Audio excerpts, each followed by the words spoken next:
Nous avons suivi avec consternation et indignation ce dimanche 26 novembre 2017 sur la télévision française TF1 et dans l'émission 7 à 8, la diffusion d'un documentaire intitulé « Les enfants esclaves du Bénin ».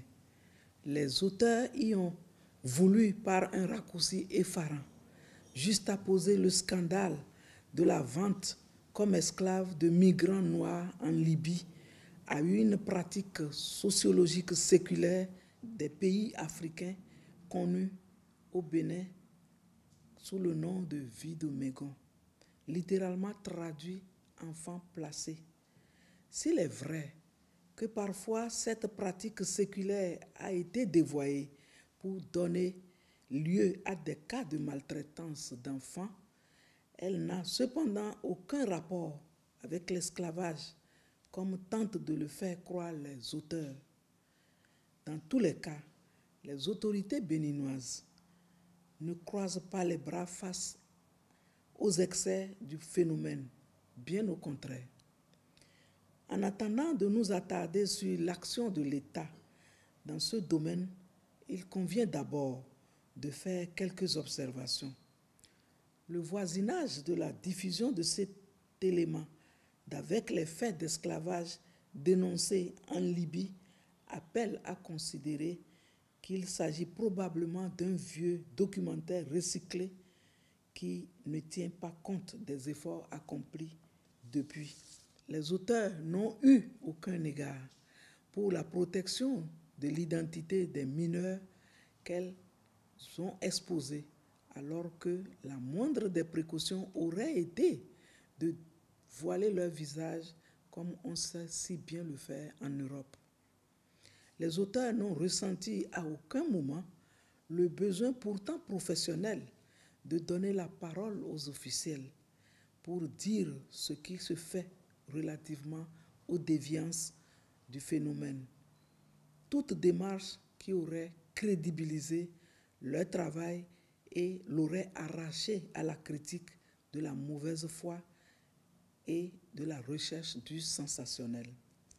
Quid maintenant de l'action de l'État?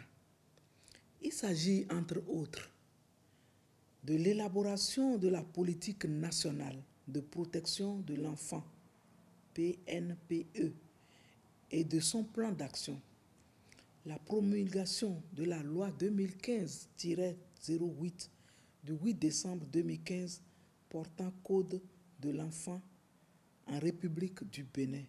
Ce code prévoit en son article 169 les différentes catégories d'enfants en situation difficile. Les articles 217 à 221 précisent les droits de l'enfant placé, dit vie de Mégon.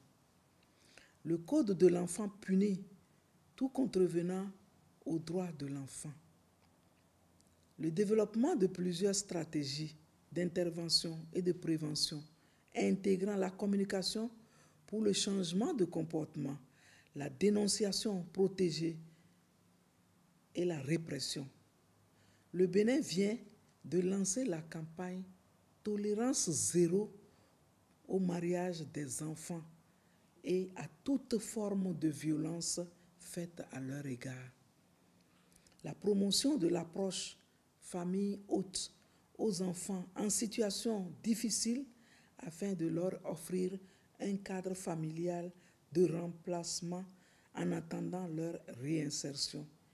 Il existe du nord au sud plus de 390 centres d'accueil et de protection de l'enfant CAP.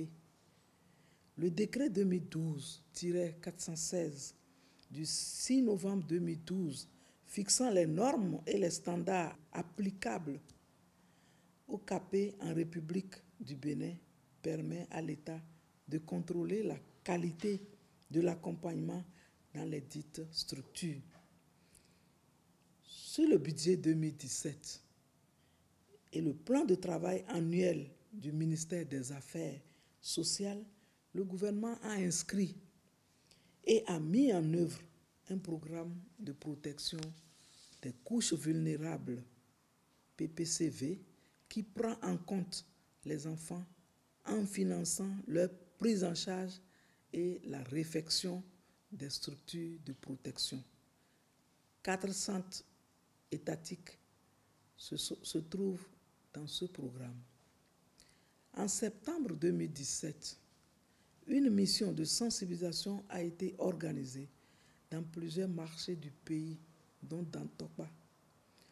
Plus de 120 enfants ont été tirés de l'engrenage de l'exploitation économique et du travail. En République du Bénin, l'État est appuyé dans cette mission par plusieurs ONG, associations et fondations. Elles organisent le signalement et accompagnent les enfants à travers des programmes de cours accélérés de capacité de vie courante CVC, ainsi que de formation à la vie. Certaines sont financées pour leur première installation et sont réintégrées. Sur la base de tout ceci, il apparaît donc qu'il y a certes des enfants en situation difficile au Bénin, comme partout ailleurs, mais point d'enfants esclaves. Je vous remercie.